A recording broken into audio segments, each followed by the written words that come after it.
아까 제가 초반에 말씀드린 것처럼 민생위기 대책위원회 위원장이시고 민생 경제 위기 대책이죠. 민생 경제 위기 대책위원회 위원장이죠. 작년 6월에 구성되어서 지금 꽤 오랫동안 어떻게 보면 지금 윤석열 정부랑 그 타임은 비슷하게 갑니다. 1년 4개월, 1년 5개월. 전에 우상호 비대위원장 시절에 아 맞아가지고. 맞아요. 그렇게 되셨죠. 예. 아 그래서 지난번에 제가 어제 모임 있어가지고 명동에 잠깐 저녁 모임 있었는데 나갔는데 최근에 보니까 막 엄청나게 그 중국 분들, 중국 여행 관객분들이 명동에 엄청나게 많습니다. 제가 깜짝 놀랐어요. 평일이었거든요. 어제 예. 평일 오후에 그래가지고 정말로 그 최근에 그 물론 이제 중일 관계에 뭐 어부질이다 뭐 이런 얘기도 있었습니다만 그것만은 아니고. 그렇죠. 예, 예, 지난번에 저희 방송 때 나오셔가지고 예. 중국 다녀오신 것 때문에 뭐 여당으로부터 엄청 공격도 받으시고 그다음에 뭐 그 당시에 또 갔다 오신 저희 나오셔 말씀도 주시고 또 그 이후에 국회 가서 또 대정 뭐 이런 그 상임위 과정에 또 그런 말씀도 주셨는데 의원님이 그때 중국 가서 그때 빨리 이거 풀자 예, 그런 말씀 하셨잖아요. 아니 우리 그게 효과가 좀 있었던 것 같은데. 뭐 그죠? 있었으니까 발표하기 전에 저한테 먼저 연락을 해줬겠죠. 그러니까요 지금 제가 안 써먹어서 그렇지. 이거 이 자리에 쓰시면 됩니다. 그러니까 그게 그때 이제 저번에도 말씀을 드렸었는데 우리 이제 민생경제 팀이 네. 대책위 팀이 의원 5명이 그때 중국을 가서 네. 그 정부 부처 포함해서 한 10개 싱크탱크까지 해서 한 10개 기관 방문을 10개인가 11개인가를 방문해서 많은 이야기를 했어요. 한 기관마다 막 2시간, 3시간씩 이렇게 했었으니까 막 다음 일정이 밀릴 정도로 막 이렇게 네. 했었으니까 빼놓지 않고 했던 이야기가 양국 간에 지금 되게 관계가 안 좋은데 네. 일단 국민들의 어떤 어떻게 보면은 반중 또는 뭐 혐한 이런 것부터 좀 해소를 하자. 그러려면 상징적인 조치가 필요한데 네. 단체 관광 풀어라. 단체 관광 풀지 않는 것이 우리 대한민국 국민들이 어떻게 이해를 하겠느냐. 네. 그 가는 기관마다 다 이야기를 했고 사실은 오기 전날 저녁에 외교부한테 답을 달라고 저희가 재촉을 한 바도 있었거든요. 네. 그래서 그 다음 날 아침에 우리 오는 날 아침에 외교부에서 답이 왔어요. 긍정적으로 관계부처와 협의하겠다. 그래서 네. 상당한 기대를 갖게 했죠. 그리고 발표 하루 전날 단체 관광 허용 발표 하루 전날 중국 대사관에서 저한테 전화가 왔어요. 외교부에서 내일 발표합니다. 내일 발표를 하는데 먼저 네. 그러니까 이렇게 이야기했죠. 그때 중국 방문했을 때 네. 그 아주 이 말씀하셨던 단체 관광 허용과 관련해서 네. 내일 발표를 합니다. 허용한다고 발표를 합니다. 이걸 의원님께 미리 먼저 전달하라는 지시를 받았습니다. 이러고 저한테 전화가 왔었어요. 중국 대사관 쪽에서. 예, 대사관 부대사께서. 전화가 왔었어. 그래서 내가 네. 그럼 이거 내가 발표해도 되냐 공개해도 되냐 그랬더니 예, 저는 그렇게 지시 받았습니다. 이렇게 답변을 하더라고. 근데 제가 안 써먹었어요. 우리 정부 입장도 있으니까. 그럼요. 원래 그런 것들은 이제 정부가 원래 발표하는 게 맞긴 하죠. 근데 이제 사전에 의원님한테 먼저 그 내용을 공개를 하고 사전에 또 이렇게 알려준다는 게 되게 의식하고 그러니까요. 했다는 얘기. 그리고 또 의원님이 거기 가서 중국에서 했던 활동의 어떤 일정 부분 그런 중국의 어떤 그런 정책 결정 과정에서의 또 생각을 했던 부분을 확인이 된 거죠. 뭐 그렇게 뭐 국익을 어쩌고 뭐 하더니 그때 다녀오셔가지고 자기들이 당한 것처럼 맞아요. 여당에서 지금 거기에 중국에 뭐 조아리로 갔냐부터 해가지고 하더니 네 그리고 그게 뭐 세비를 어떻게 했냐는 등 막 별 얘기가 다 했지 않습니까 그때. 세비 우리 돈 하나도 안 쓰고 갔는데. 그러니까요. 막. 그리고 뭐 조아리고 뭘 조아려. 그러니까. 아주 큰 소리만 빵빵 치고 왔는데. 그래서 하여튼 중국 그때 그 여러 그 관광 풀 때도 단체 관광 풀 때도 한미일 정도 한미일이죠. 그때는 그 풀지 않았지 않습니까 중국이. 그러다가 이제 지금도 아마 일본은 여전히 그렇게 된 것 같고 또 일본은 풀었는데 네. 일본은 안 가고 있는 거죠. 안 가고 그렇죠. 안 가고 있는 거죠. 후쿠시마 오염수 방류 거의 때문에 다 네. 반일 감정이 아주 극대화돼가지고 맞습니다. 안 가는 거죠. 그러니까 그래서 그 이후에 하여튼 그렇지 않아도 사실 지금 현재 우리 내수 상황이나 그리고 여러 가지 지금 소비도 그렇고 안 좋은 상황에서 안타까운 게 그러니까 이제 중국도 우리랑 비슷하게 좀 수출 부진, 그다음에 투자 부진, 그다음에 소비 부진, 네. 트리플 부진이거든요. 네. 그래서 지금 중국 정부가 대대적으로 그 중국 내수 시장을 확충하기 위해서 네. 소비 활력을 꾀하기 위해서 여러 가지 조치들을 취하는데 그 중에 하나가 이제 중국은 워낙 이렇게 도시가 많으니까 막 콘서트 같은 거 이런 걸 엄청나게 한다는 거예요. 아, 문화 행사나 예, 이런 내부 문화 행사 같은 소비 진작을 경우를 위해서. 네. 만약 지금 이제 우리가 그때 가서 요 단체 관광 허용만 요구한 게 아니고 네. 우리 그 K-팝이나 K-드라마 허용해라. 그 사실상 막고 있거든요. 지금 그렇죠. 예, 그것도 사실은 이야기를 했었어요. 집요하게. 네. 그때 더구나 우리 저 홍익표 문화체육관광위원장도 같이 갔기 때문에 네. 관심을 가지고 계속 이야기를 했었는데 만약에 지금 양국 관계가 좋아져서 네. K-팝이나 K-드라마 이런 것들이 풀리게 된다라면 중국 정부의 내수 시장 활성화 정책하고 맞물려서 우리가 이익 볼 게 되게 많겠죠.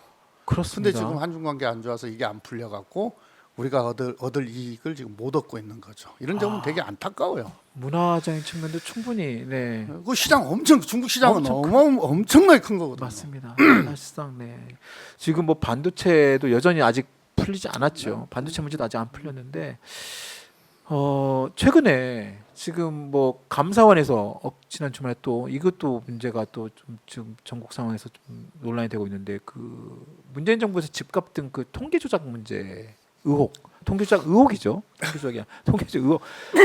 지금 관련 전 정부 문재인 정부의 그 관련자 뭐 22명을 지금 검찰 수사 의뢰를 했다고 나오는데요. 대한민국 뭐 대통령실에서는 대한민국 뭐 회계 조작 사건, 뭐 국기문란 수준, 뭐 이런 얘기, 이런 때는 정말 또 워딩을 또 엄청나게 또 세겠습니다. 네. 우리 의원님은 옛날 그 지난 문재인 정부 때 또 집권 여당의 또 정책위 의장도 하시면서 여러 가지 정책과 관련된 되게 많은 그 하셨는데 같이 의견도 조율하시고 어떻게 보세요? 이번 감사원의 이 허무맹랑하죠. 허무맹랑. 네, 허무맹랑하죠. 그러니까 제가 이제 집권하고 문재인 그 민주당 정부 들어서고 한 2년 가까이 정책위 의장을 했고 그러셨죠. 또 이제 21대 국회가 돼서 그때는 20대 국회였고 21대 국회가 돼서는 원내대표도 하지 그러셨죠. 않았습니까? 네. 그러니까 늘 그런 정부가 발표하는 통계에 제가 민감할 수밖에 없는 위치에 있었습니다. 네. 우리가 지금 14개 분야에 한 68개 정도의 통계를 발표를 합니다. 그 통계청 홈페이지에 들어가면 네. 다 공개가 되어 있는데요. 상상할 수도 없습니다. 이게 조작을 한다는 게. 그러니까. 아니 보세요. 이 하나의 통계가 발표되기까지는 네. 설계가 있고요. 네. 그다음에 수집이 있고 분석이 있고 가공이 있고 그리고 공표를 해요. 네. 얼마나 많은 사람들이 관여를 하는데요. 그러니까요. 어떻게 이걸 조작을 해요. 그다음에 이제 워낙 많은 통계가 발표가 되니까 정책위 의장 할 때 원내대표 할 때는 통계 발표 시점이 되면 시기가 되면 한 3일씩 잠이 안 와요. 그때 그런 말씀하셨었어요. 전에 저희 또 한 3일씩 잠이 안 와요. 조작할 수 있으면 참 잘 자죠. 조작해버리면 되는데 불가능합니다. 구조적으로 불가능합니다. 네. 그러니까 이번에 감사원도 보면은 이 감사원이 요새 뭐 어떤 분은 견사원 돼버렸다 뭐 이래요. 그러니까 옛날에 80년대 우리가 뭐 권력의 주구 뭐 이런 표현도 쓰고 그랬는데 지금 감사원이 지금 이 정부 들어서서 지금 견사원이요. 와, 그런 표현까지 쓰더라고요. 맞습니다. 그거는. 네. 그러니까 뭐 용산 그리고 검찰의 출장소. 검찰 출장소. 검찰의 출장소. 그러니까 이게 헌법상 독립기관이지 않습니까? 네. 그래서 감사원은 정말로 이 권위가 절대적이어야 되거든요. 그래야 그렇습니다. 감사원이 감사한 것에 대해서 다 수긍을 하죠. 승복을 하죠. 그래서 헌법상으로 독립기관. 그래서 독립기관이고 그래서 지켜주고 있는 그렇습니다. 거고. 근데 지금 이 정부 들어서서 감사원이 내내 지금 정치 감사를 하고 있어가지고 지금 감사원 권위가 엄청나게 훼손됐어요. 추락했습니다. 네. 이거 다시 세우려면은 엄청난 또 진통이 따르게 될 텐데 이번 것만 놓고 봐도 그래요. 지금 지난 정부의 청와대 정책실장 4명, 장관 포함해서 5명 포함해서 22명을 수사 의뢰를 했잖아요. 아니 이 장관급 5명을 포함해서 수사 의뢰를 22명씩이나 하면서 중간 감사 발표, 감사 중간 발표를 통해서 수사 의뢰를 해요. 중간 발표 못 하게 돼 있어요. 아니 근데 어떻게 이렇게 무식하면 용감하다고 어떻게 이렇게까지 이렇게 무도할 수가 있냐고. 이게 뭐냐면은 감사위원회 의견 안 받으려고 한 거거든. 심의 의견 안 받으려고 한 거거든. 아 중간 수사 중간 예, 감사 수사 의뢰. 수사 의뢰 정도는 그러니까 뭡니까 저 일종의 편법이군요. 편법 꼼수 수작이죠 수작. 아. 예. 이렇게 발표하고 국민들 입장에서 보면 전 정부 문재인 정부의 그런 집값 통계 여러 가지 일자리 통계 자체를 굉장히 부정하게끔 예, 뭐 진짜로 통계 조작한 그런 정권으로 집단으로 마치 막 보려고 몰아가는. 하는 거 아니에요. 예. 근데 이번에 이제 중간 감사 보고서를 보면은 숫자가 하나도 없어요. 그렇다고 합니다. 예. 네, 그러니까 뭐를 몇 퍼센트를 몇 퍼센트로 네. 뭐 이런 게 하나도 없어요. 근데 뭘 조작했다는 건지 아 정말 그러니까 청와대가 미리 보고 받았다 뭐 이런 거 그런 거 있잖아요. 네. 아니 그게 위법이다. 오늘 어느 뭐 언론 기사 보니까 뭐 저 뭡니까 전 통계청장이 지금 현직 의원이에요. 네. 현직 의원의 인터뷰를 따가지고 통계법상 중간에 보고받는 것은 통고받는 것은 위법이다 이래놨더라고요. 그것도 그 양반 통계법 다 안 본 거죠. 그리고 현직 의원한테 그렇게 멘트를 따면 어떡합니까? 그 정파성이 있는 건데. 네, 네, 네. 관계기관의 업무 수행을 위하여 필요하다고 요청하는 경우에는 제공할 수 있게 되어 있어요. 그렇다고 하십니다. 예. 네, 네. 그 다음에 경제 위기나 시장 불안 등으로 관계기관의 대응이 시급하다고 인정하는 경우 대통령령이 정하는 네. 경우에 제공할 수 있게 되어 있습니다. 그러니까 현행 통계법상에 예, 그게 그 예외 조항이 있습니다. 예, 네, 네. 그래서 그건 위법한 게 아니고요. 네. 그다음에 이제 우리가 부동산 같은 경우 보면은 월요일 기준으로 화요일, 수요일 네. 조사를 해서 이제 발표를 하게 되는 건데 네. 그럼 목금 이건 참고용으로 조사를 한번 더 해보는 거거든요. 왜냐하면 워낙 그때 막 급등 이런 게 많았어요. 네, 왜냐하면 1인 가구 숫자도 늘어났죠. 네. 그러니까 수요가 엄청 많아진 거고. 그래서 더 정밀하게 보기 위해서 그 주중 조사를 한 거고 이건 통계 발표할 때 이건 참고 사항이지 이건 발표를 안 합니다. 네. 원래 하던 월요일 기준으로 화요일, 수요일 조사를 한 걸 발표를 한 거거든요. 네. 그것도 뭐 위법 소지가 전혀 없는 거고 그다음에 KB하고 부동산원 네, 하고 한국부동산 차이가 많이 났다. 아니 뭐 무엇을 어떤 방식으로 기입하느냐에 따라서 네. 그러니까 이 계산하느냐에 따라서 차이가 많이 날 수가 있죠. 근데 네. 하나 부동산원은 국가기관이에요. 네. 그럼 정부는 당연히 부동산원을 신뢰하고 부동산원의 네. 통계를 발표하는 게 맞는 거고요. 그렇습니다. 그다음에 KB 조사는 참고를 하는 건데 네. KB는 그러니까 실제로 이 표준 저 부동산이 거래가 되는 경우는 거래가하고 네. 거래가 되지 않는 경우에는 이 호가 그러니까 부동산에서 직접 입력을 네, 해서 네. 하게 되어 있어요. 그러면 네, 네. 대체적으로 호가가 입력이 됩니다. 네. 높게 형성이 되죠. 그렇습니다. 그 부동산원은 실거래가하고 실제로 이제 계약해서 사인된 예, 금액 그 자체를 예, 네, 실거래가하고 입력하는 거죠. 실거래가 되지 않는 주변 집값은 네. 그 실제 조사를 해서 네. 실거래가에 근접하게 네. 그러니까 얼마에 거래됐는지를 인접지역 부동산이 얼마에 거래됐는지를 확인해서 이 통계에 네. 산입하게 되어 있거든요. 맞습니다. 그게 차이가 많다 그래가지고 조작했다. 예, 조작했다 이렇게 이야기하면 안 되는 거고요. 음. 그 다음에 이미 그 박근혜 정부에서 네. 통계와 관련해서는 여러 가지 교정. 왜냐하면 시대가 변하고 최소한의- 경제 환경이 변하니까 네.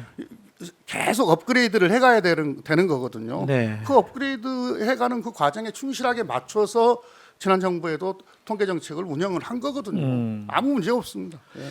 그래서 일부 지금 나온 보도나 내용들을 보면 그 이제 그 아까 말씀하신 그 이번에 그 감사 내용에 숫자가 없고 그 이제 정치 감사라는 그런 비판을 감사원 스스로가 아마 자초한 저 개인적으로 그런 생각도 예. 들면서 그 이제 그 당시에 이제 공무원들 사이 그리고 아까 청와대 압력 무슨 뭐 지시 그리고 뭐 보고 이런 거를 이렇게 막 그 쉽게 말하면 프레임 아닌 프레임을 만들어 가지고 그 당시에 나왔던 여러 가지 그 부동산이나 일자리 관련된 수치나 이런 것들이 마치 청와대나 이쪽 윗선에서 유리하게 정권에 유리하게 압력을 넣어서 뭐 이쪽 용어로 은어로 따지면 마사지 숫자를 아. 마사지했다 뭐 이런 식으로 계속 얘기를 하는데 글쎄요. 그건 이제 어차피 나중에 정말로 이게 불법적인 요소의 지시와 은폐와 뭐 그런 게 있다고 하면 수사에 나오면 되겠습니다만. 제가 정책위장 할 때 네. 수시로 정책 관련한 이 회의를 하지 않습니까? 네. 협의를 하고 정부하고도 하고 청와대하고도 하고 삼자가 모여서도 하고 네.